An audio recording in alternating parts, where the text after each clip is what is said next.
Hello, everybody. Let me fix my hair. Sorry, I don't like it. Welcome back to Happily Booked. I don't like that either. Hold on. The podcast where two kindred spirits believe that the pursuit of happiness is the same thing as reading a good book and being able to talk about it. We're your hostesses, Brooke and Beck. And I gotta fix my hair again. Oh, goodness. Okay, whatever. That's better. That's fine. Whew. Anyway, okay, so welcome back. We're gonna talk about some books, and some of them we didn't like. Uh-oh. By we, I mean me. Dun, dun, dun. Bum, bum, bum. So sad. Okay. I don't have anything I want to haul. I don't have anything. Did I ever tell you we got 4 more chickens? I think so, maybe. That was a while ago now. Yeah. So they were in the brooder for a while. Probably longer than they needed to be. Have they been placed? Yeah, last night we put them in a coop. And we were like, okay, good night, good luck. And did they survive the night? I guess so. But I haven't been out there. Their door's open, so they all came out. Or they can all come out at their leisure. Mm-hmm. But they wouldn't, they were terrified of me. I couldn't pick them up. I couldn't do anything. So I was like, well, once you're big enough, we're just throwing you in a coop, and that's that. One of them did jump out of the brooder box one day because I scared it on accident. It jumped on my shoulder and jumped out. And I was like, oh my gosh, I'm not going to be able to get that chicken. And by some miracle, I managed to catch it. And now that's the only one that I was able to touch. Because it was like, oh, she's not going to kill me and eat me alive. I just wanted to be back with the other chickens after I fell out of the box thingy, and she put me back. So I guess she's not that bad. That's funny. But the other 3, they were not a fan. So, whatever. I think being out there with other actual chickens, though, will help. I mean, maybe I might not ever be able to pick them up or anything, but they won't hopefully be as terrified. Right. Doesn't matter. That's the only newish thing. Kind of. So, yeah. That was kind of random. They were on my mind. So, that's why I thought about that. And the girls aren't here. No. So weird. Stetson doesn't seem to mind. So last night I had to get him to clean up his blocks before he could go to bed. And I was like, Stetson, you need to clean up the blocks. And when he's not in the mood to cooperate, he really just he likes to just blatantly ignore you. Oh. And I was like, look, if you don't clean up the blocks, you're not going to get to show Emma and Ella your blocks and Becky, and I know they really want to see your blocks, so if you don't clean them up right now, I'm going to take them away, and you don't get to show them. And then he started to clean them up. That's funny. I was like, well, and then I woke up this morning, I was like, well, actually, they might not be here. I couldn't remember. So, yeah, he seems partially unfazed. He's just in there going crazy. Okay. I'm 12 weeks today. Yay. So I'm hoping all of the nausea and food aversions I've been having just magically disappear into the. I hope so too. Oh. So, and that means I could read better, and maybe, dare I say, I'll want an iced coffee at some point. Nice. That would be nice. We didn't do anything in the backdrop that we talked about last week. We forgot. I forgot. I'm sorry, Tracy. I need to, I wanted to get our tote bag that I have. Mm-hmm. But I think it's packed up in a box that ServPro has. Oh. So there's a container. Because it had your yarn in it, right? Yeah, it had some stuff in it. And, so there's a Tupperware container upstairs. Tupperware? It's not Tupperware. But a big container upstairs that has some other stuff that they didn't take. I need to look in there. It's probably Rubbermaid. Yeah, you think so? Don't you wish everything was made by Rubbermaid? Yeah. Remember those commercials? No. It's probably an old person thing. That's okay. I don't remember a lot of commercials. Once I could escape commercials, I did. True. I mean, I grew up on commercials, having to actually wait for something to come back on. Yeah. But like now that I have the ability to not watch commercials, and have you noticed like on Instagram Reels and stuff, they have like commercials now? Yeah. Oh, it's driving me crazy. It's like, okay, so you want me to stop doom scrolling then? You want me to not be on the social media anymore? It's funny because you went from commercials, everyone had cable. Yeah. So you had the boxes where you could record and you could fast forward through the commercials, skip them. And then you paid extra to not have commercials. But now, because of the economy, people are trying to save money. So to get stuff for free, you have to watch commercials. Yeah. So they're back. So you can save money. Yeah. At what cost? No. And even like if I'm in the car listening to music, I don't listen to the radio. Yeah, I don't either. Because I don't want to hear y'all talk. Well, and a lot of the music now is not, like, I don't care about it. Yeah. Yeah. I just don't care. I listen to my old music. Yeah. My mom's generation's music, some of my generation's music, but not all of that is great. I mean, talking 80s. Our friend Savannah loves the 80s, so she probably loves the 80s music, but some of it's good, some of it's trash. The 90s were pretty good for music. Honestly, that's with every generation, though. I guess. But I don't remember thinking any of my mom's music was trash. Yeah. But maybe we only listen to the good stuff. Yeah, I mean, you might only remember the good stuff and listen to the good stuff and look it up. And then I'm sure there's a backlist of stuff that was not popular. Or maybe it was popular and people hated it on it. You know what I mean? Yeah. Let me turn off my notifications. Excuse me. Had to make sure the nightmare wasn't about to repeat. I looked over and made sure we were recording. Anyway. Okay. Enough chit chat. Let's get into it. Okay. What did you finish since last week? Wait. Are we doing? You said you didn't have any hauls, but I do. Oh, do you want to? Yeah, go for it. Okay. I didn't know if we were waiting until after we talked about the book since you already mentioned it. No, I don't know. Okay. All right. I don't know anymore. I just sort of make it up as I go. I have a friend. I've actually never met him or his wife in person, but I have family in Nepal through my ex-husband, therefore through my children. I still consider them family, even though we're divorced. And of course, I had friends like before we got married who lived there, who I also consider family. So he, I guess, is friends with someone I'm friends with because that's how I found him. He's a preacher, and he and his wife are very good about like helping underprivileged people, and I would say that there's a lot of those in India and Nepal, and they're always traveling, helping people, preaching. Like they're just good human beings. His brother, I think, also preaches with him, but he had a brain aneurysm last year. Oh my gosh.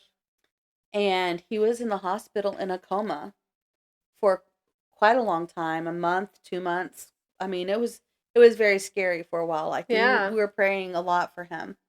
And while his brother was in a coma, he wrote a book.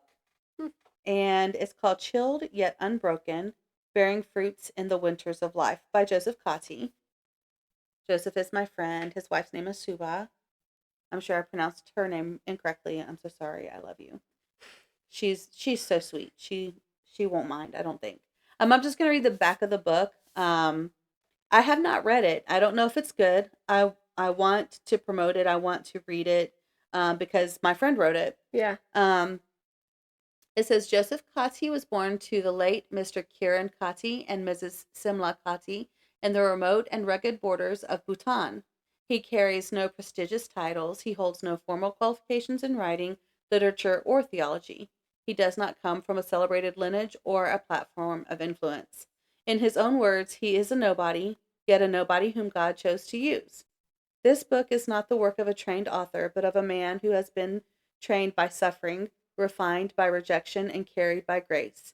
Joseph never dreamed of writing a book, but through the many winters of his life, marked by poverty, sickness, death, betrayal, and pain, he felt the divine prompting to put his journey into words. Chilled Yet Unbroken is his first published work, written not with polished technique, but with a bleeding heart.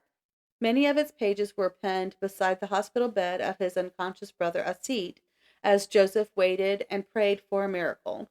His story is not about talent, training, or triumph. It is about the unshakable faithfulness of God, who takes the unqualified and uses them for his glory. Through this book, Joseph hopes to remind every reader that no matter how cold the season, no matter how silent the sky, you can still bear fruit when God walks with you. He is not a scholar, he is not a speaker, he is simply a witness. Asit did wake up, and he got to go home with his wife. Oh, yay. And so, I guess he's probably still recovering, because being in a coma with a brain injury is probably not something you just lightly get back from easily. But miraculously, Yeah. So anyway, I just wanted to share that because, he is doing good. He is working, and this would help him financially. He took care of his brother and his brother's family while he was in the hospital, and he is paying for his brother's hospital bills. Yeah. So if you get this book, it gives him money that he can put towards the medical bills of his brother. So yeah. When did he come out with? When was all this? This was last year, and the book came out not long after Asit woke up. Let's see if it has a copyright in the front somewhere. Publishing year was 2025. Oh, okay. Yeah. So. Nice. Yeah. Anyway. Love that. All right. So, are we doing currently reading or finished reading first? Whew. Guess we should do finished. Wait, yeah, finished. Yeah, you want to talk about that one you finished? I don't know if I'm ready. Oh, excuse me. I can. I finished one thing. And I'm reading something else, and I was trying so hard to have it finished before today. Mm-hmm. So I could be like, oh, I finished something else. Look, everybody, I finished 2 books. It's a very short book. It still didn't work out, though. Okay. We should have done lunch first. You could have speed read. I know. I actually thought about reading while we were just up there, and he was watching Little Bear and stuff, and I just didn't do it. Brooke, why would you do that? I know. I've been so good so far, but now I feel like I'm going to have to yawn. I know. I think it's the lighting in here, too. I really do. Yeah. It's kind of like mellow. Cozy. Yeah. Cozy, that's better. Mellow. Someone waved at me. Peace, dude. Someone waved at me on the way here. But I didn't see him till last minute, so I didn't get to wave back. That's funny. I hate that, that brief second where you're like, wait, did they just say, wave to me? And I, ignored them? Right. I felt a little bad. I don't want to be that person who just ignores being waved at. Right. What a sweet country person to wave to me, and I just didn't wave back. Rude. So I finished the book of M by Pink Shepherd. I gave it 2 stars. Oh, I was so upset, Becky. I typed up a whole thing. Yeah. Well, I started to type up a whole thing. I never actually finished it. So we'll see. But I'm going to read the description that Storygraph has for this book. And so we're all on the same page. Set in a dangerous near-future world, the Book of M tells the captivating story of a group of ordinary people caught in an extraordinary catastrophe who risk everything to save the ones they love. It is a sweeping debut that illuminates the power that memories have not only on the heart, but on the world itself. One afternoon at an outdoor market in India, a man's shadow disappears, an occurrence science cannot explain. He is only the first. The phenomenon spreads like a plague, and while those afflicted gain a strange new power, it comes at a horrible price, the loss of all their memories. Ori and his wife, Max, have escaped the forgetting, so far by hiding in an abandoned hotel deep in the woods, Their new life feels almost normal until one day Max's shadow disappears too. Knowing that the more she forgets, the more dangerous she will become to Ori, Max runs away. But Ori refuses to give up the time that they have left together. Desperate to find Max before her memory disappears completely, he follows her trail across a perilous, unrecognizable world, braving the threat of roaming bandits, the call to a new war being waged on the ruins of the capital, and the rise of a sinister cult that worships the shadowless. As they journey, each searches for answers. For Ori, about love, about survival, about hope, and for Max, about a new force growing in the south that may hold the cure. And then they had the absolute nerve to compare it to Station 11.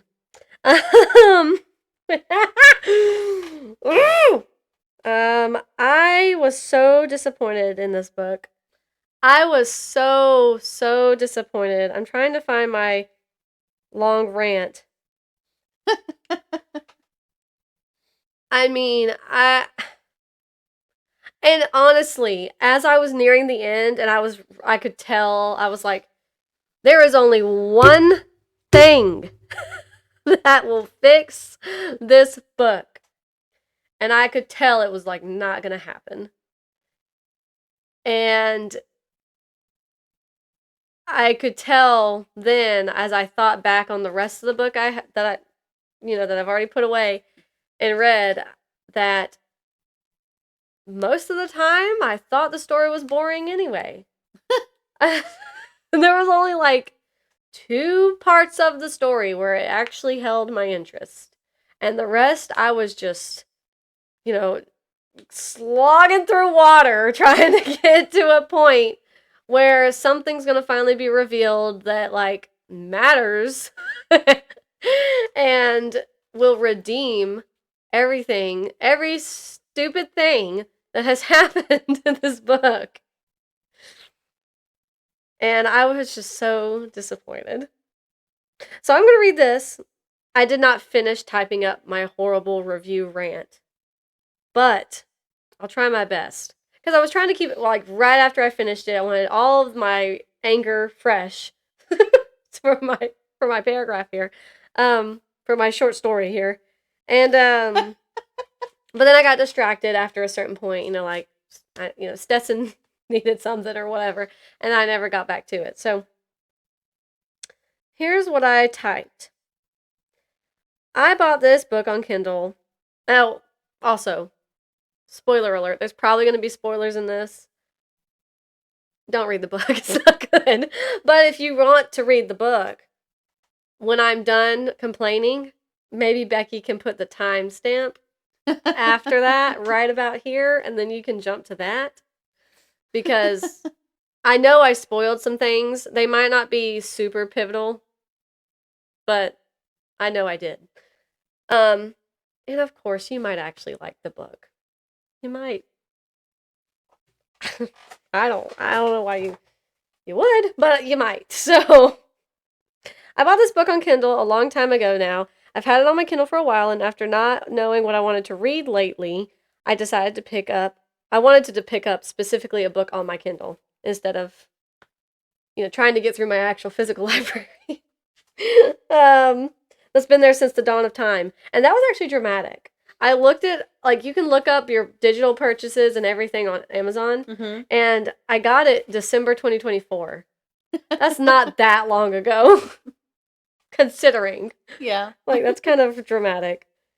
The synopsis is promising. The synopsis is I don't know. It's not all perfect, okay? What I think is a very interesting story concept.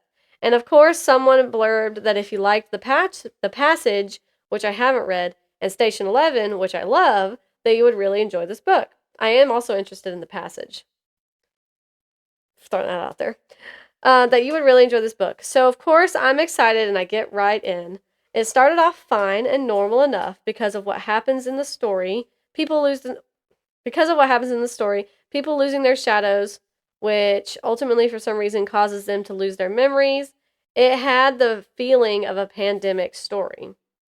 Like, it mentions a plague, of course. Like, it does feel very, like, oh, this could be contagious, or is it at random? It's freaky, and you don't know if you should hide or stay away from people. And I mean, slowly, because of this, like, the population's dwindling. Mm-hmm. Um, Especially because you never know who or when someone will lose their shadow. I know, I'm sorry, I shouldn't have yawned. Uh, it's literally never explained in the least bit how or why that is. I had a theory early on that if you thought too much about your shadow, decided to pay it too much attention, just that it would disappear. That is literally the only, like, thought that made sense in my mind because it never gets explained. So I was, of course, throwing out a theory of why is this happening? Like viruses, we all know why that happens. Why is this happening? Ah. So, um, that sort of made sense in my mind because the first person to lose his shadow was in India, and after him, people started to notice the fact that his shadow is the thing that disappeared. And so then everyone else started to pay attention to their own shadows, be concerned, like, is this something that can disappear? Like, what a crazy thing. And so if you give it attention, maybe then it leaves. I don't know. So I thought maybe that made sense, and we'll find out later on, but that absolutely is never answered. And that's fine. I could have lived with that. Some things just go on to be completely unknown to people, and that's natural. Whatever. So anyway, it started off with this good pandemic feel, and then on top of that, weird things start to happen around the shadowless after they've begun to lose their memories. It seems they can alter and change reality based on how they remember something. If they misremember something, it changes it in the real world to whatever different or strange concept that they remember it to be.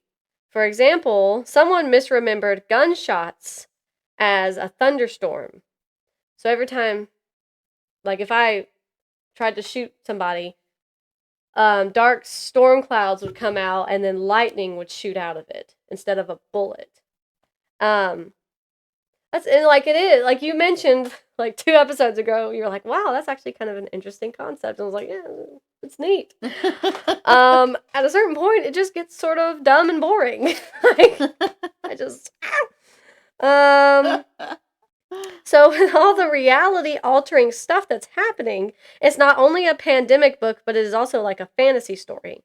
It was actually nominated as a fantasy pick in 2018 for the Goodreads Choice Awards. You can hear me, right? Yeah, I can hear you. It's neat and different. It is very different, very unique. But after a while, I started to think that if it was really, I started to get a little logical. I was like, this is really happening. The world would become way too chaotic for anybody to survive, like ever. Like in Florida, another example, somebody, just one person, misremembers one thing and it changes it all over the world, by the way. Like it's not just a local thing. Like all the guns on the planet now shoot out lightning. Which is probably more deadly than a bullet, Right. actually. Yeah. So somebody misremembered crocodiles as they re-remembered it as gigantic cruise ship sized animals. Oh, that's worse. Yeah. And these things don't just happen in one isolated area, yada yada. I just explained that. So anyway, I eventually became very annoyed with the concept, even though it is very unique and different. I became so upset and annoyed by this book, I nearly cussed it out. And I don't like cussing. I got so mad. I was like holding myself back from saying mean things to this book. It made me want to say a lot of mean words that I shouldn't say. Of course, things happen that I didn't like. That happens in every book that you typically read, or that you read typically, sorry. But after Maxine so stupidly leaves her husband after she loses her shadow, the story felt so slow. You swapped character points of you constantly to see how everyone comes together and how their stories overlap, etc. That makes sense. It's normal. I missed a call. I didn't say who it is. That does remind me that My exterminator is supposed to be coming at some point, but he'll come up as caller ID. So I might have to answer the phone. That's what I'm saying. You swap character points of view constantly to see how everybody comes together. Oh, speaking of. So yeah, you swap between character points of views every point of views in the chapters. You swap from Ori, which is Orlando, Max's husband, to Max's voice recordings, back to Ori in the first part of the book. There's several parts of the book. That was honestly one of the most interesting parts of the book that held my attention was the beginning, the first chunk of the book, and I was like, honestly, yeah, I mean that's how you rope somebody in. That was good. It was interesting. I was really following along, trying to be introduced to what's happening in the world, and introduced to the your main characters, and getting a feel for them, getting attached to them, and then suddenly Max's shadow disappears, and you're like, oh heck, like what's gonna happen? What are we gonna do? Then you enter part 2, and you swap between Manaz, which is Naz, and Ori for a while. Naz is an archer from, I'm going to say it wrong, is an archer from Tehran in Iran, and has come to America to train for the Olympics. So I really thought I would enjoy her perspective, and it was interesting at first. Like, I mean, she's such a cool setup for a character. But then I ended up finding her perspective and like just about everybody else's perspective to be very slow and boring. And that's so sad. Because how do you take a character that's like so good at archery in this like survival world and make it boring? How do you do that? I'm so mad, Becky. Then after swapping between them for a while, you meet somebody new, and his chapters are called The One Who Gathers, because we don't know his name. We learn that he's a man who was in this horrible accident in Louisiana and hit his head so bad that he doesn't remember anything from before he woke up in the hospital. So he also loses his memory in the story, but a different way from most of the people in the story. He gets to keep his shadow. His shadow actually becomes a character all on its own in the last part of the book. And then his body is more like just a vessel, and he never actually speaks again. Which my mom would hate this book. I don't hate it because of that. I don't care that his shadow became a character. I care about a lot of other things. But I also don't like that his body did just basically become the vessel for the shadow. Like, it was like he never talks. He's like not important anymore. Like their roles were swapped. Yeah. And I don't. Our shadows don't do anything. Right. And I don't like that. I just don't like. I feel like they could have both been active characters. You know what I mean? It's fine. Ori's perspective, but his shadow does, and then for the rest of the parts of the book, that's how you swap between characters. Ori's perspective, which actually includes Max's recordings. Max's audio recordings were like the only chapters I found interesting. And then at a certain point, they stop. Because she's lost her shadow. Then, therefore, at some point, she's going to be losing all of her memory, which would include recording stuff.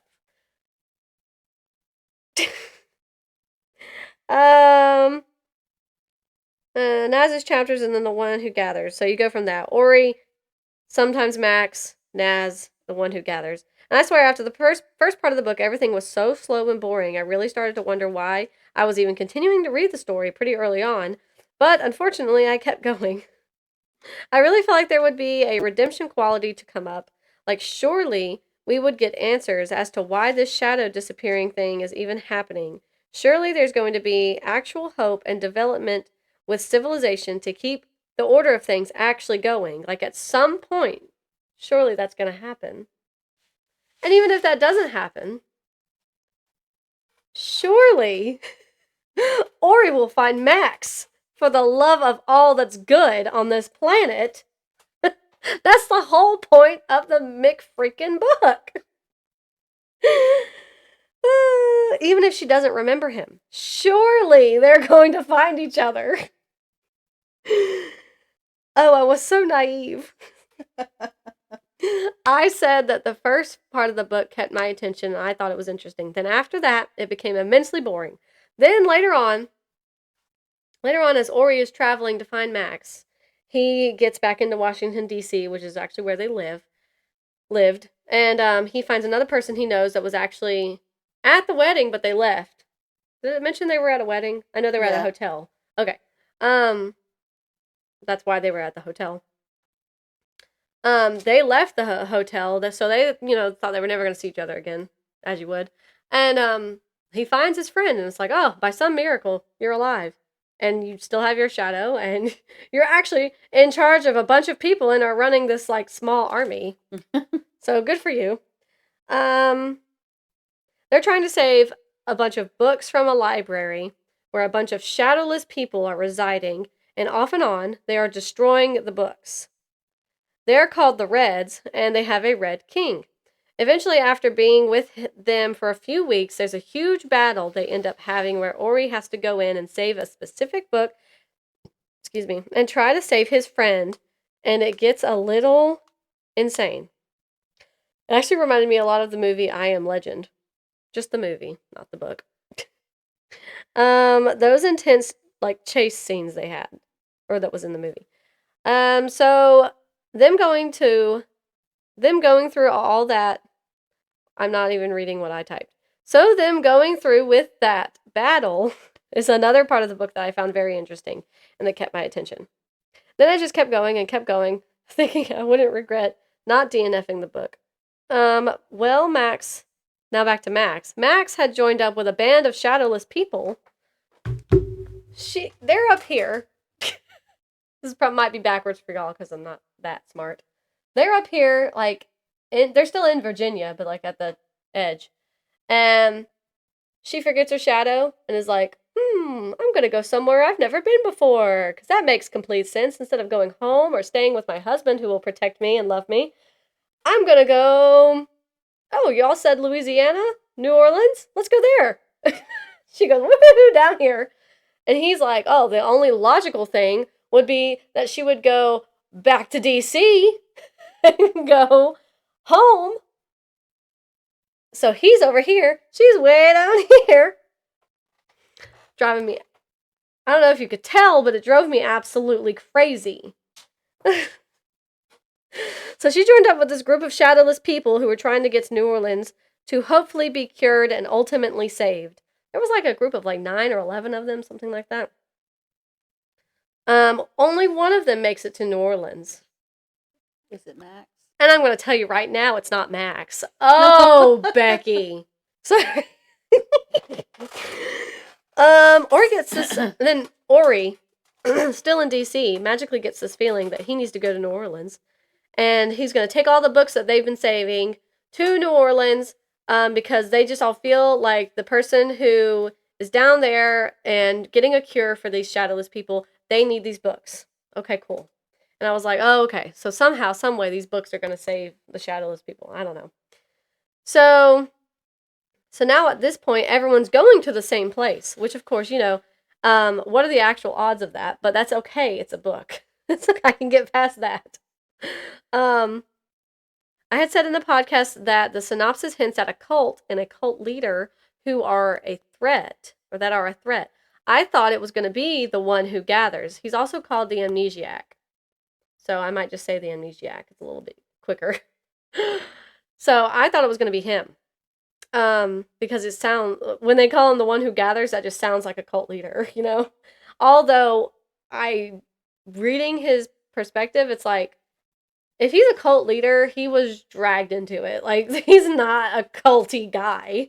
So, very much so not the kind of guy who would be leading a cult. And it wasn't him. It was somebody else. A whole different faction of people. Turned out to be a cult that you have to, like, battle through and journey through to get to New Orleans. And then at one point, they come down to New Orleans to battle the one who gathers. I know it might not actually sound stupid, but as I was reading it and not getting the answers I needed, I was like, this is really getting on my nerves. Like, this is. um, that cult is called Transcendence, and they want to become shadowless. They want to become shadowless and obtain their magical abilities. You know, at what cost? You can't even remember to breathe at some point. Like, it's. um, they're violent and crazy. Max's group runs into them, and since they're shadowless, they get put in a cage and are fed food. They're actually taken care of, but they're in a cage. They're caught, and they're questioned and stuff, and are told that if they join them, they'll take care of them and whatnot. But they don't want to do that, and they end up escaping, except for one of their party. He decides to stay with them. So they escape, and after the big event, that big event, that's when everything really goes downhill. That's when everything really, really goes downhill for like for Max and for Ori and for me. Then Ori's army, because they've now decided to go to New Orleans as well, after his friend, who he was going to try to save in the library, was the leader of that group, he has perished. So he's going to take all the books to New Orleans, and he's leading the army now. Ori's leading the army. They also come into contact with them while the Reds are still chasing them, and it's this whole crazy thing. It's a whole battle. The cult people are trying to kill the army with Ori in it. The Reds are chasing them. It's a whole thing. They just barely make it out alive. They had 2 horse-drawn carriages with books all in them, and one of them was burned up. So sad. They still had like 2,000 books or something. I was like, that's crazy. Um, that's heavy. So really is what I'm thinking. After Max's group makes their traumatic escape, Max's memory starts to fade quicker and quicker. So her recordings are getting more and more upset, and she talks about how they're all forgetting so many things. Like they don't even remember. They're traveling in this RV, and their person who's been driving, she has just like, because they're all shadowless, so they all have this magical ability, even though, and they're forgetting their memories at the same time. And every time you perform some new magical feat, you end up forgetting a lot more. She has made it to where like it's like endless gas, so like that's convenient. They're going down the road and they just like it's like suddenly they wake up and they're like, "What? Where are we going? Who are you? Where are we going?" And they're like, "I don't know." So they stop and they get out, and one of their group members who had perished, I actually think he became so he forgot a lot of stuff early on, but he could remember how to paint, and he painted so well and so detailed that it could help people understand like where they were going and help them remember what they're supposed to be doing and all of that. So he painted on the RV. Some way, somehow, he painted this gigantic mural that would indicate to them that they would need to go to New Orleans, a place they've never been. But like so, how do you do that? So he's painted the entire side of the RV, this crazy mural that indicates to them to get to New Orleans. And so they park, they go outside, they look around because they're like, I don't know why I'm here. I don't know what I'm doing. And they see the mural and they're like, I bet we're supposed to go to whatever this place is. And so they get back in and they keep driving. And then it's also by some sheer magical luck that they are actually going to New Orleans. You know what I mean? Like, how do they keep going south? How do they not divert and just miss it, even by a couple miles? So, I mean, magic. It's magic. Okay, I know it's magic.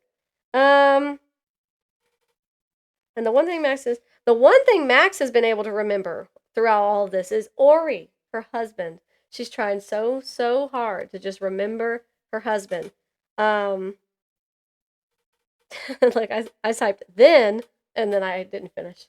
So they, and at one point they don't know how close they are to New Orleans, and their group has dwindled down to like 4 or 3 people, and she does like her last recording that we read, and she's just she's so upset. She still remembers Ori. She's forgotten a lot of other things, but she still remembers Ori. And she's like trying to talk to Ori and tell him. And she's like, I can feel it happening. Like, I'm about to forget a lot of stuff, but I'm not gonna forget you. And that's like the last we get of her chapters. Then it goes back to Ori and getting to New Orleans, which, by the way, I thought all of this was going to be taking place a couple months' time. Because once you forget, they said on average, a week after you've lost your shadow is when you're going to start forgetting stuff. And it all goes pretty quickly. Because they said they have there's like a pool they feel, and it hurts to like deny it. So they fall into that pool and then they forget stuff. So I thought it was going to take like a few months' time. By the time Ori got to New Orleans, it had been 2 years. 2 years. 2 years. Where's Max? So he gets there, and by this point, he's like still held out hope that he's going to find Max. But he's also started a relationship with Naz. But it's not gotten serious yet because he wants to get to New Orleans and see if he can find Max. So he gets there and he meets all these people, all the shadowless people. You meet this crazy city. You come into this crazy city. They have like these walls around the city that are actually a hurricane. It's like a contained hurricane as walls around the city. So, with fish and everything swimming in it. So, and that's what's keeping them protected from the outside world, from people who like will just kill shadowless people for no reason or whatever. Let's get to the real reason why I hate this book. So he gets there, he's introduced to the one who gathers his shadow, and they're talking about how he's trying to find a cure, and it turns out this shadow who is attached to the amnesiac is able to take shadows from something else and attach it to something that is shadowless. So you're like, oh, the books. These books they're gonna be the savior. They're gonna help give people the shadows. But then the amnesiac is like, oh well, those are fictional stories. Like they're not gonna actually hold this person's memories. So it's not a cure per se. So then you're like, okay, then what was the whole friggin' point of that? But then it's revealed that, well, the amnesiac hears Ori's name because they were calling him by his last name, and so it wasn't clicking. Then he hears Ori. Oh, you're Ori? No, your name is Zong. And he's like, no, that's my last name. My name is actually Ori. And he's like, oh, interesting. And he goes off into his quarters by himself, and you're following him, and there's a woman laying behind him on a bed. Get ready! It's exciting, is it, Max? And this lady had traveled into the city by herself, and I know I already told you it's not Max, and she had the recording device. So this is the only known case that he has been able to cure so far.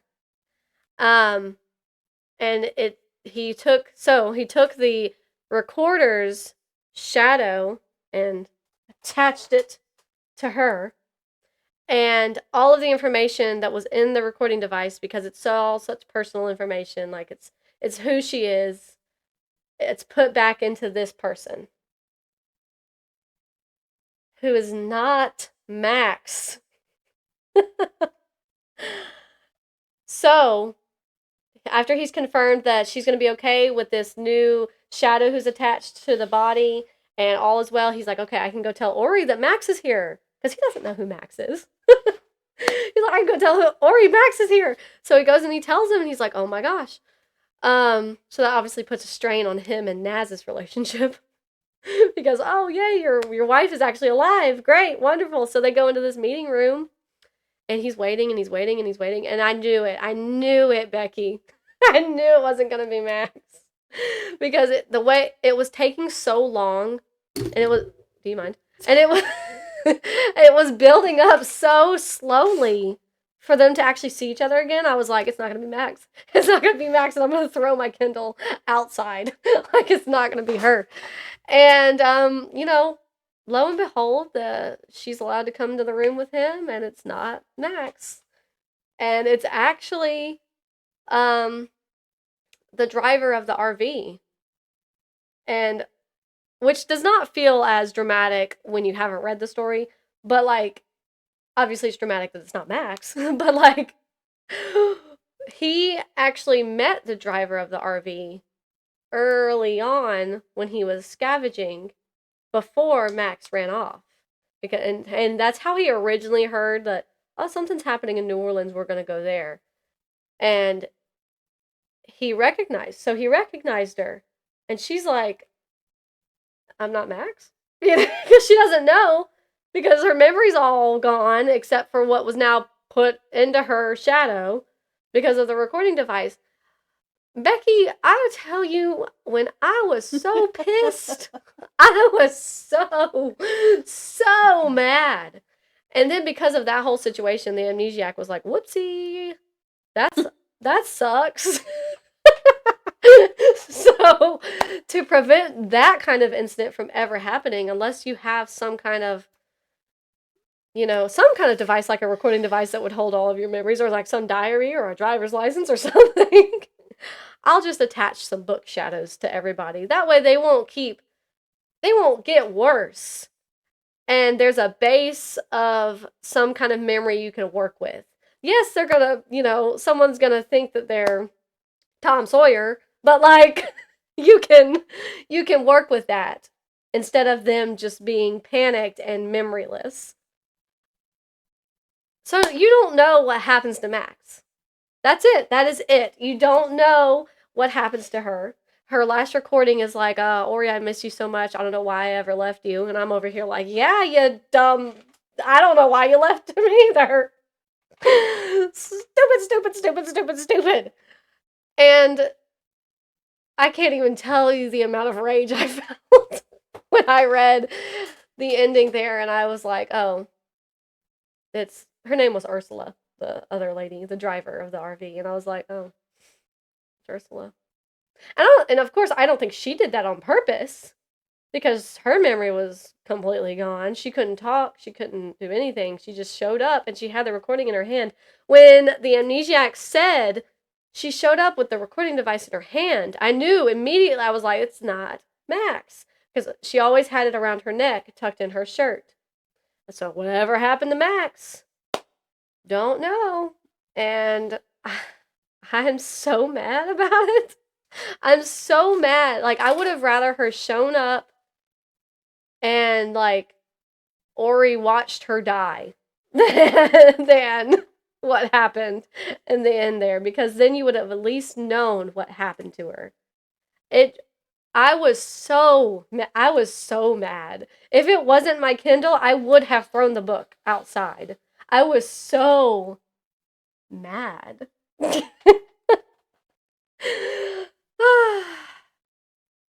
So that's what I finished. I'm so sorry if any of that did not make any sense. If you've read the book, I would like to know your thoughts. And if you've read it and you really liked it, I would like to know why you really liked it. Seriously. I know I sound a little sarcastic, but for real, I want to know. What did you finish, Becky? If anything comes up that I feel like I need to say about the Book of M, I will, but... Oh. Well, first I want to say that I have put on pause Secrets of the White House and Beneath Blackwood, because yeah. I either have lost them or Emma has. Oh no. She cleaned out the car, and I said, I'm going to finish Secrets of the White House. There's this much left. Yeah. I can do it. I don't know where it is. Dang. So, I don't know if I should blame Emma or myself, so. Well, she cleaned out the car, so that's nice. Yeah. But then where would she have put them? Well, see, I don't know if she did it. Like, I might have brought them inside and put them in her room, thinking I would read them It's loud. next to the bed. You know, if they were next to the bed. Mm-hmm. But they weren't where I would have put them, so I'm gonna have to do a search. Yeah. But I did finish Mad Mabel. Oh, I'm excited. I hope you liked it. I had a much better experience than you did. I should have DNF'd it, Becky. I'm so mad at myself. I had high hopes. I'm sorry. No, Continue. you're fine. I will say that it was very well written. It's kind of sad. It's kind of tragic. I don't know that I want to spoil it for everyone. But the main character has had a lot of dispersions put on her through her entire life that are all false. Everything that's ever been said about her is false. Yeah. And it's very sad. Yeah. And she only has one friend. And they've been her friends since childhood. And there's a twist to that. And so sad. Yeah. Her don't father, spoil it. It's such a new book, and I feel like it's really good. Her father accused her of murdering her sister. Oh, that's awful. He then accused her of murdering her mother. Oh my gosh. He just don't like her. No. And for what reason? You find out later on. That's crazy. She's accused of murdering a teacher at school. She's accused of murdering her next door neighbor. And, you know, she has a very good personality to have been through all of that. I can't say I would be very nice if I was constantly being accused of murder. And, you know, maybe I shouldn't have said that they were all false accusations, but just the journey that you go on with her. Mm-hmm. And it goes back and forth between present day and when she was a child. Present day and when she was a child. The childhood part starts when she's 13 and I think ends when she's 16 or something like that. And I bet seeing her as a child being accused and all these things, it's harder than... And, because she's probably so innocent. Just the friendship that she, accidentally has, or is the friendship that's thrust upon her in modern day by a child, which is not the only friend that she has. When I say she only has one friend, that's someone different. But all through childhood and whatever. But the child, she's like 81 years old when she's accused of murdering her neighbor. And there's this child that has befriended her in the neighborhood. And they believe her. Yes. So, they believe she didn't do it. Okay. The child just loves her so much, and I love that. So, the friendship that they have, the bond that they make, is very, very sweet. It's a very good book. And then there is one last murder in the book, and it's kind of sad. It's just the book is kind of a sad book, but also, I mean, in the tragedy there's light. Yeah. Okay. So, yeah, it's good. I liked it. I enjoyed reading it. There is bad language in the book. If I was being accused of murder all the time too, there might be. I'd be. It's set in Australia. It's really good in spite of the bad language. Yeah, and it's not as bad as like the thrillers that I was reading. Yeah, it was less than that. Okay, less or so on the bad language than those. Yeah. Yeah, so was Mad Mabel is it a cozy mystery? Like, is that how it's labeled, or is it? I think so. Okay, or like almost general fiction, like literary fiction. Let me go back to it. Because my first thought when I saw the cover and the name, and I guess I don't even know if I've ever read the synopsis or anything, but it seemed cozy mystery. A contemporary mystery exploring the blurred line between murder and justice.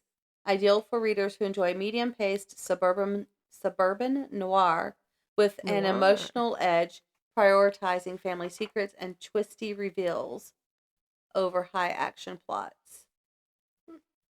The description says, there are two kinds of people no one ever expects to be murderers: little girls and old ladies. Meet Mad Mabel, Elsie Mabel Fitzpatrick. Elsie. And the little girl keeps calling her Elsa, which drives her bonkers. Oh my gosh. She's lived on her idyllic street, Kenny Lane, for 60 years. Hold on, I just expanded it, so I lost my spot. Longer than anyone else. Aside from being a curmudgeon who minds everyone else's business, few would suspect that Elsie has a past that she has worked exceedingly hard at concealing. Which you would if you keep being accused of murder. Right. You wouldn't want people to know. It was very well publicized when she was a child. So she goes by her middle name, so no one knows who she is. And Elsie, once a little girl and now an old lady, has a strange history of people in her life coming to a foul end. When a new little girl, talkative, curious, and nosy, moves into the neighborhood and stops at nothing to befriend Elsie, her carefully constructed life threatens to come crashing down as the secrets in Elsie's past start coming to light. Also, like, there's a twist concerning, like, her friend. There's grooming that happens. There's another twist with her friend. It's just there's so many actual, like, revelations in this book about, like, different things. Yeah. And so when you're reading stuff and it doesn't make sense, and there's a revelation, you're like, oh. Mm-hmm. And, like, at one point, I think she's talking about one person and it's someone else, and I realize it, like, right before something happens. Mm-hmm. I'm like, oh no, not that guy. Yeah. And it's just, there's a lot. I mean, it's a really good story, though. Yeah. Yeah. Noir. I liked it. That's cool. Yeah. That sounds good. I like the name Elsie. When I read, before we started the podcast, I read a book called 3 Things About Elsie by Joanna Cannon. And that's what I immediately thought of when I heard that name. That's a really good book. That's more along the lines of, like, Frederick Bachman kind of writing. So, just normal life. What might be considered mundane and stuff. So, that was a good book. I like Joanna Cannon. What did I read by her? I wrote, The Trouble with Goats and Sheep was, like, really good. And then 3 Things About Elsie. And I had started a book called A Tidy Ending, but I never finished it. Just got, like, not, like, DNF'd on purpose, but just got distracted with life and stuff. And my mom actually just recently read it, and she said it was good. She said she gave it 3 stars. Nice. So, oh my gosh. So sorry. Keep yawning. I'm going to make you yawn. And, so I don't know if I'll go back and try to read it again. But probably not. I don't know. Anyway, that's what I thought of. Yeah. So, what are you currently reading? You don't want to go first? I can. You want me to go first? I'm going to say a quote from it. Oh, yeah, that's good because we haven't had one. And I'm going to see if you can guess it.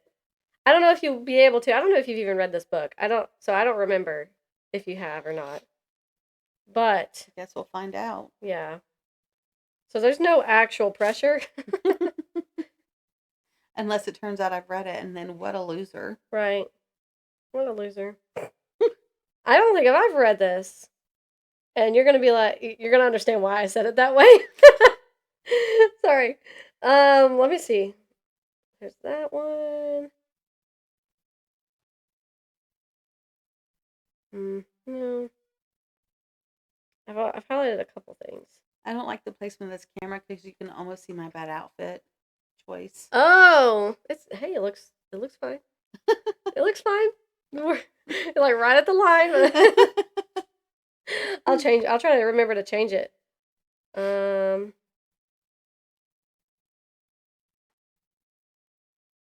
Okay, I'm going to say this. This might be a stretch. I have little more to say. I merely repeat. Remember always your duty of enmity towards man and all his ways. Whatever goes upon 2 legs is an enemy. Whatever goes upon 4 legs or has wings is a friend. I don't I know know this it's a bit of quote. a stretch. There's another one I can say if you would like another shot. Sure. All that year, the animals worked like slaves, but they were happy in their work. They grudged no effort or sacrifice, well aware that everything that they did was for the benefit of themselves and those of their kind who would come after them, and not for a pack of idle, thieving human beings. I don't know. What is this book? This is Animal Farm. Emma would have known. And you know what? I kind of questioned that. I By have George not, Orwell, in case you don't know. I have not read that, but Emma has. She read it last year. I didn't know. I feel like we were supposed to have read this in high school. Yeah, And probably. I don't think I did. I think because there was not a lot of things I was like that great at in high school. But I was in like honors and AP English, and I don't think Animal Farm was a part of that curriculum. I'm gonna hold the cover up to the camera because we've forgotten, I think, twice now to do that. Yeah, we didn't. I noticed when I was editing that we didn't do that with your mom. Sorry, microphone. So, let's see how this goes. Ooh, ooh. Okay, that's probably good. Okay. We'll just use that. Almost forgot to smile. Oh, you want to try again? No. I said I almost forgot to smile. I smiled at the end. I can barely tell, like, on the camera over there. Yeah, so that's Animal Farm. I'm reading. How far am I? I'm over halfway through. I'll go back to my current. Emma really liked it. I like it so far. I'm not a fan of this Napoleon character. Not a fan. I'm 64% of the way through. And I don't know if I was even a fan of Snowball. The pig. The other pigs.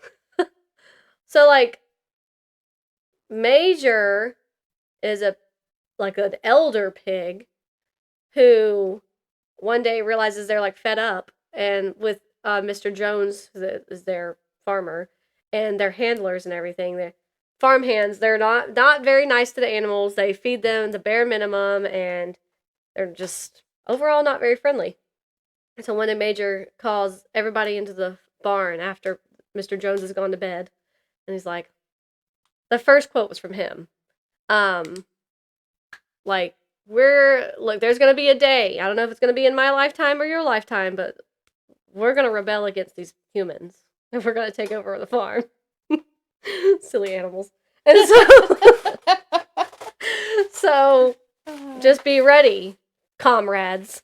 And sorry, I'm sorry. And then shortly after, Major actually dies because he was a pretty old pig. Then not too long after that, all the animals get pretty fed up, and Snowball and Napoleon lead the rebellion, and they chase off Mr. Jones, his wife, and all the farmhands, and they all are run off by a bunch of farm animals. For the story, it's fun and I like it so far. It's interesting, but obviously for like real life, it's like, okay, Napoleon and Snowball, you're gonna make a lot of good bacon, like. But I guess the pigs are in charge because they're like some of the smartest animals on the farm. I also think there's a lot of metaphors in there for like the way governments are run and stuff. So it's very interesting. It's interesting to see how, like, I don't think I read it in high school, so it's interesting to see why it was in high school reading and stuff like that. You should be proud of me for reading classic. I am. Yeah, it is political. Yeah. And it is to show that you always think, and this is in any aspect of life, that you always think that, oh, they have it better over there, Right, or yeah. this system is better than that. And We would it's do it better. right. Yeah. And it's not. No. And actually in this book, I believe it's worse. Yeah, it's starting to get worse. So, yeah, it is good. I actually do want to read it myself as well, but Emma would be listening to it, and I would hear some of it, or she would tell me some stuff that happened. So that's why I think I had heard one of those quotes, or maybe even both of them, and it sounded familiar, but I was like, I have no idea. I think the first one where he's talking about how anything that walks on two legs is an enemy and four legs or has wings or whatever is a friend or whatever. I think that's a well-known quote. Yeah. So I didn't know it, but I think I've seen that as well. So I'm liking it so far. They've the pigs are getting a little crazy. They're a little uppity. Yeah, they're starting to go against their original rules for their farm, and not a fan of Napoleon. So remember that when you read it. But I'm enjoying it. I'm 64% of the way through, I think is what it said. And if I actually said what I was actually at a second ago and I don't remember and that's wrong, I'm sorry. Because I feel like I looked at it a minute ago and I don't know what I said. So it says 64% though, so that's what I'm currently reading. I was trying to get done with it though. It's very short, so I was trying to get done with it, but I was just so tired and wanting to go to bed. Yeah. So that's that. I'm so upset about the Book of M. I am so mad. Because like you said, M for memory, and then M for Max, or then you meet Naz, whose name is actually Manaz, so it's like, oh, M for Manaz, or whatever. Oh, Becky. It was so slow and boring for most of the book, and it just started to feel a little goofy. I don't know where Stetson is. He's in there somewhere, but I can't see him. Is he in? He might be in that. He might be in the stroller, or he's like right here, and I can't see him up against the gate.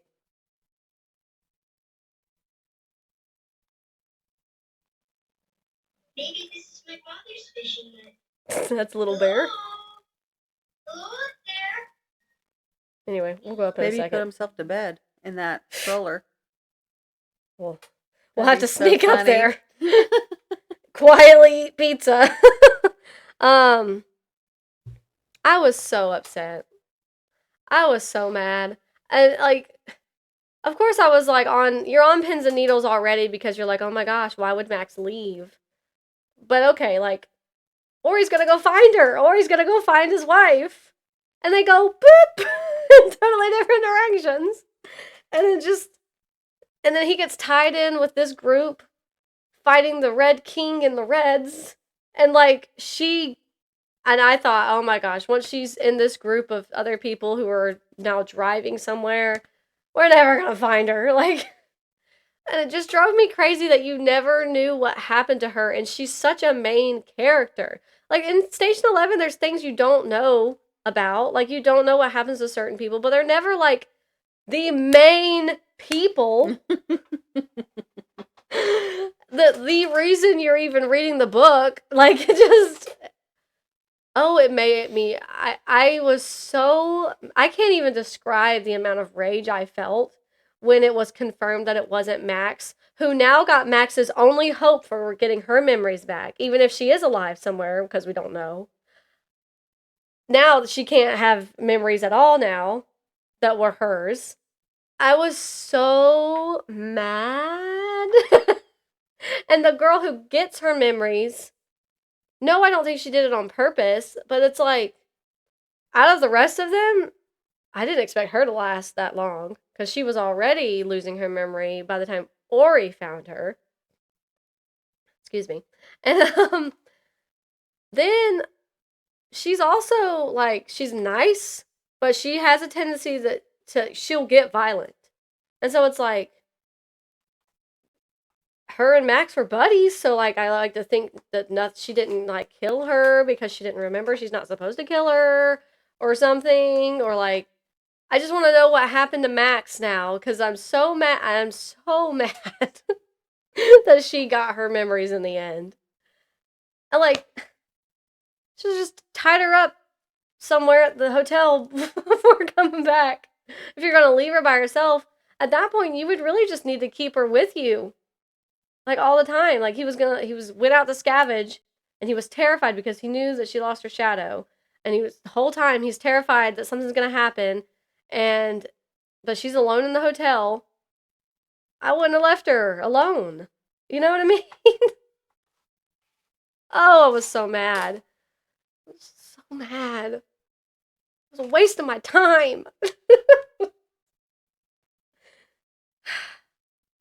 The Animal Farm's good. So, I know I talked a long time about the Book of M, so if that was really boring, I'm so sorry. I'm just so upset. Don't read it. Okay, anything else you've got? I'm currently reading. Oh, yeah. See, I did it again. Sorry, I don't know why I hit you. I did it again. You gotta stop me. Sometimes I'll just keep going. I don't mind it if you hit me.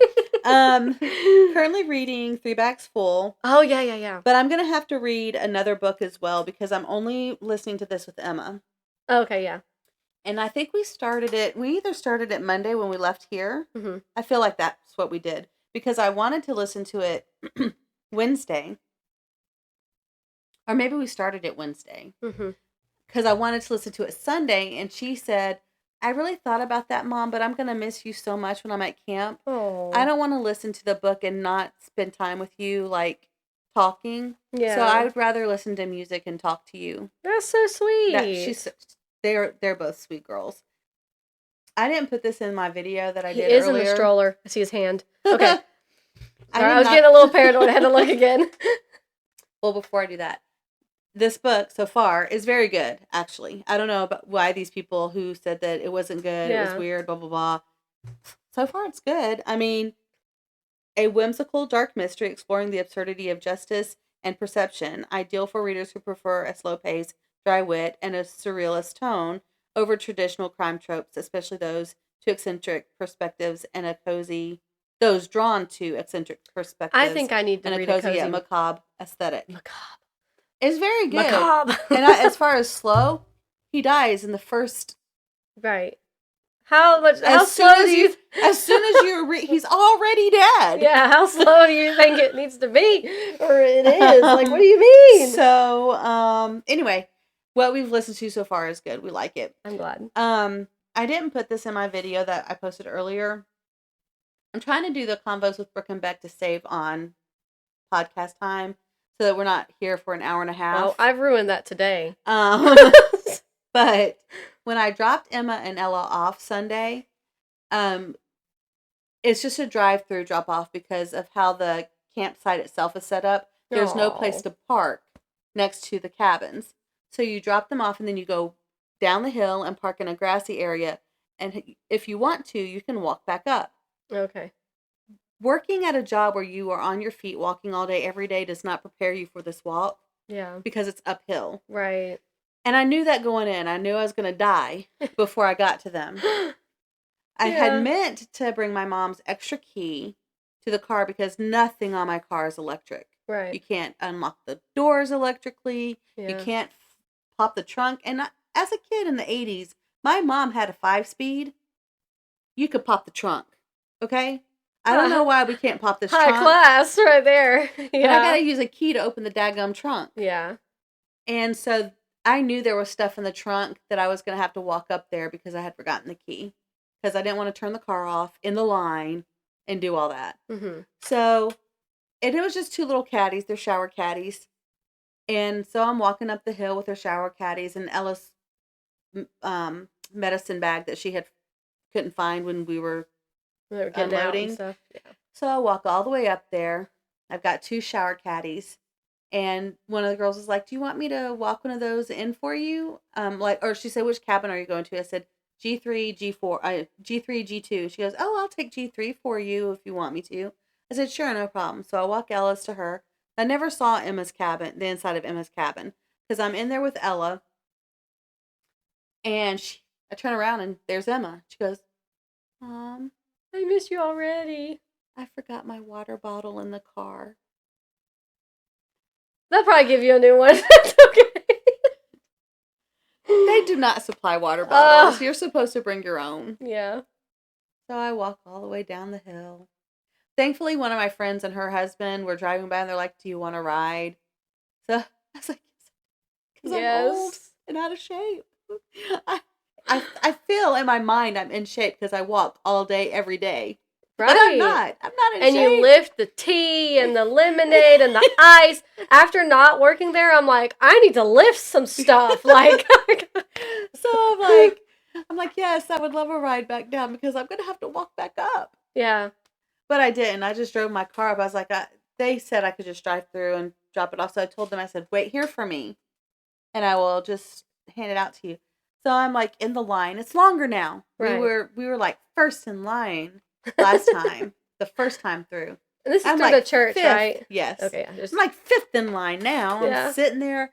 I'm like, how long does it take you to drop off your medicine, people? Yeah. Come on, get your tags, give them your medicine, and get on up the line here. Yeah. Um. Get down that hill and walk up here. You want to talk? So I'm behind the preacher and his family who are taking 100 years. But I didn't realize too that he had other kids beside his in the car. Oh. He didn't just have his. And anyway, I wasn't mad at him if he watches. Just kidding, Philip. It's fine. I'm not mad.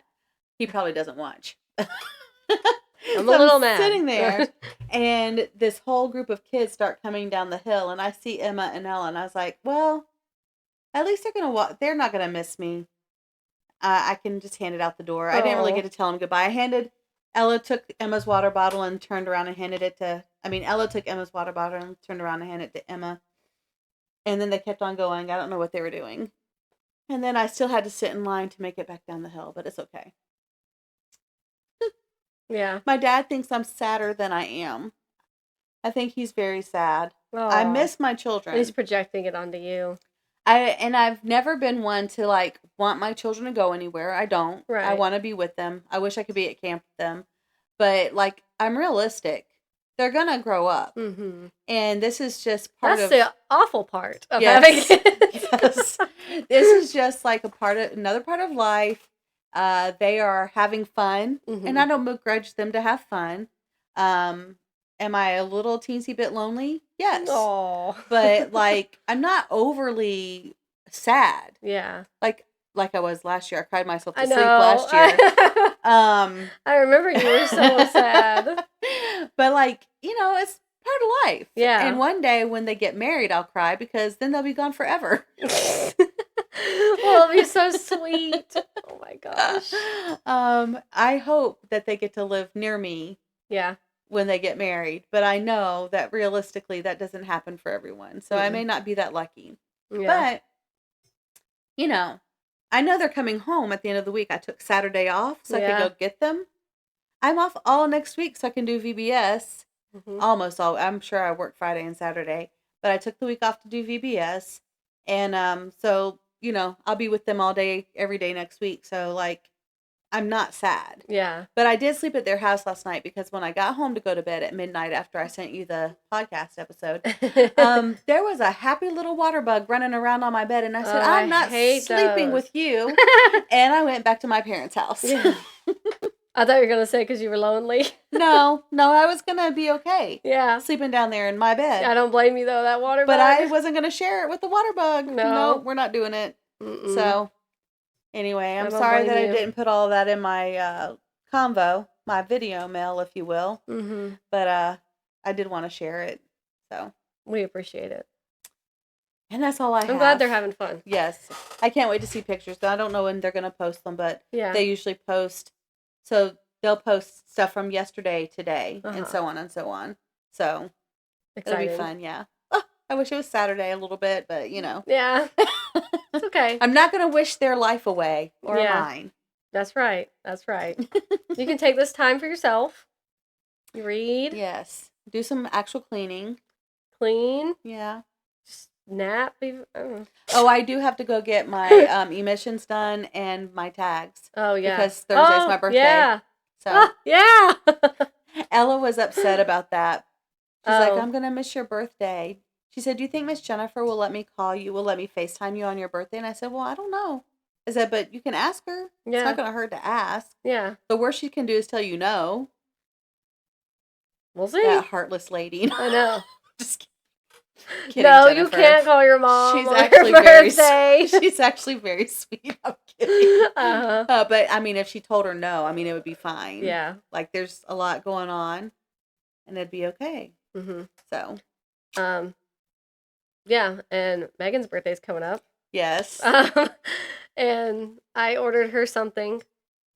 I ordered her 2 things on Amazon. That aren't gonna get here until just after we celebrate her birthday. So I'm having it delivered to her house. And I Nice. changed her, you can edit things, like I changed her name on the Oh, that's funny. What'd you change it to? just what her last name's gonna be. Oh. So Oh, I love I that. hope she'll think that's cute. And I hope the products come out okay. They're custom Oh. items. Okay, well, I hope So, they come out okay They too. should. I put everything how it needed me to put it. Yeah. So I hope they do. I'm gonna be kind of mad if they don't. Yeah, because custom's more expensive too. Mm-hmm. If I didn't misspell anything. So That's a hard name to spell if you're talking about her new last name. yeah. You'd have to really work at misspelling that Yeah. name. So I think it's okay, but the more I think about it, I'm like, what if something's wrong? That's funny. How embarrassing would that be? So yeah. Anyway. You have anything else? No. You I know- think I need to read a cozy mystery. Yeah. I think I need to do that. I feel like I should have held your hand when you talked about the Book of M. I don't know. I was needed some on the comfort. verge of getting violent, so it's probably good you didn't. I was so mad. And I know there's been a book kind of recently that made me this mad, or almost this mad, but I can't think of what it was. You wanted to, when you threw the book, that one? I don't did remember throw either. a book. Let's see. I can just look real quick. While she does that, so don't read the Book of M. Don't do it.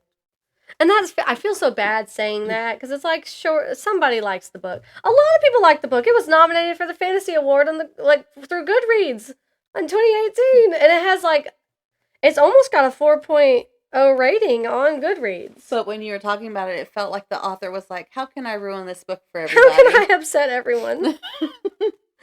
Oh man, no, I don't know. Haven't you read something by Pink Shepherd before? A short story. You Yeah. liked it, right? Yes, I don't exactly remember what it was. I think it was one of the future ones about time travel, and I think it was the one where it was part of one of those collections, and I think it was one where a girl worked with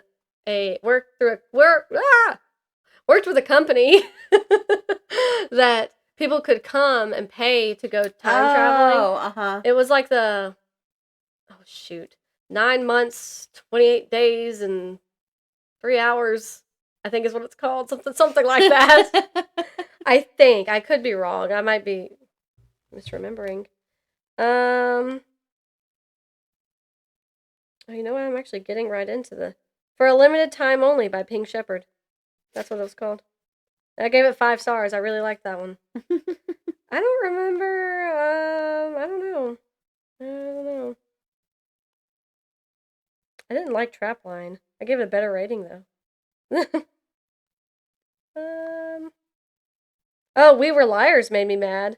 That was also 2-star. We Were Liars was stupid. I can't believe it got an adaptation. That was so stupid. Okay. All right, I'm done. Sorry. I know a lot of people like We Were Liars. I'm sure a lot of people like the Book of M. Whatever. To each their own. All right. Well, thank you as always, Kindred Spirits, for watching and listening. We appreciate you. It's wonderful to know that there are so many of you in the world. Thank you for, or not for, I mean, thank you for Miss Tracy, but thank you to Miss Thank you Tracy. for Miss Tracy. Without you, I wouldn't have Brooke. That's right. But thank you to Miss Tracy for all the hard work she does behind the scenes and on our TikTok and everything. Mm-hmm. And for the merchandise that you might see one day here behind us. Hopefully next Monday. But today's not that day. Well, not next Monday because I won't be here next Monday. Yeah, that's VBS. So there will be a video next Monday, but it won't be new. I mean, it's new to you. Right. But yeah, it will not also have anything behind us. We love you guys. Thank you for listening and watching and sitting through an hour and a half with us. I'm so sorry. You could just fast forward a little bit if, I mean, but at this point it's too late to tell you that. That's why I mentioned that. The thing. Yeah. I might do that. But anyway, thank you as always for listening, and thank you to the Sideways Sheriff, of course, who, by the way, posted some videos or some little things with Stetson, and I thought they were so cute. Did he? He posted something that was like, I don't know. He posted, it was on Sideways Sheriff. I don't remember. Okay. Instagram maybe. But it was so cute. Y'all just check out Sideways Sheriff, and if you look up drifting, go to a drift event. They're fun. I've heard. I've never actually been to one yet, but I will. There's one day. coming up that I would invite you to, but I'm not going to be there. Oh. And it's also expensive. Oh. Like I don't really like inviting a lot of people to that one because they always charge so much. But when I do go to one, maybe we'll talk about it we'll definitely talk about it on the podcast, but maybe we'll post a video. Yeah. Anyway, until next time, stay happily booked. Bye. Bye. Toodles.